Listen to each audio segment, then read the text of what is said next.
Welcome to Crisis in Perception, where we examine the systems shaping our world one book at a time. So we're all familiar with this idea, right? That at the end of the day, power and violence are pretty much two sides of the same coin. That a government's ultimate strength is its monopoly on force. It's an idea that just feels like common sense. But what if that core assumption, the one that so much of our political thinking rests on, is completely backwards? What if power and violence aren't partners at all, but total opposites? Okay, let's dive into this. To get our heads around this, we're going to look at a short but really profound book from 1969. It's called On Violence, and in it, the political philosopher Hannah Arendt takes that conventional wisdom and just flips it completely on its head. Arendt's main argument is actually pretty simple, but it's also revolutionary. She says that power and violence aren't the same thing. In fact, she argues they are true opposites. Where you find one, the other is absent. So let's get the definition straight, starting with her idea of power. For Arendt, power isn't about domination or telling people what to do. It's the human ability for a group to act together, to act in concert. It grows out of consent and popular support. And here's the really crucial part. An individual can never have power. Only a group can. Violence, on the other hand, is a totally different beast. It's what she calls instrumental.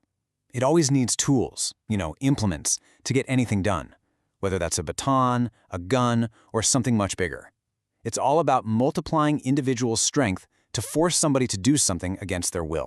And when you put them side by side like this, the contrast is just so clear. Power is all about the group, about consent, and it's an end in itself. It's the very thing that allows a community to exist. Violence is all about coercion. It's just a means to an end. And while you could argue violence is sometimes justifiable, like for self-defense, Arendt says it can never be truly legitimate the way power can be. A government that has huge popular support doesn't need to use force. It has power. But a regime relying on riot police and intimidation? Well, that's not power. That's just violence. Okay, so this isn't just some abstract theory. This idea that power and violence are opposites completely changes how we can understand major political events. Things like revolutions. See, here's the kicker. A revolution doesn't happen when rebels just get more violent than the state. It happens when the state's power completely falls apart from the inside. First, people withdraw their support. Then they stop obeying commands. And finally, the enforcers, the police, the army, they refuse to use their weapons. All those tools of violence become useless because the power behind them has vanished. To make this even clearer, let's use a really simple metaphor. Just picture power and violence on opposite ends of a seesaw. And that illustrates the dynamic perfectly. When a regime has immense power, meaning it has deep, widespread support, it needs very little violence to keep things going. But the more it has to rely on brute force, on coercion, that's not a sign of its strength. It's a huge red flag that its real power is actually disappearing. This brings us to what might be Arendt's most powerful takeaway. Violence is an incredible tool for destruction. It can shatter institutions and it can absolutely destroy power. But the one thing it can never, ever do is create power. You simply cannot build a genuine, lasting political community from the barrel of a gun.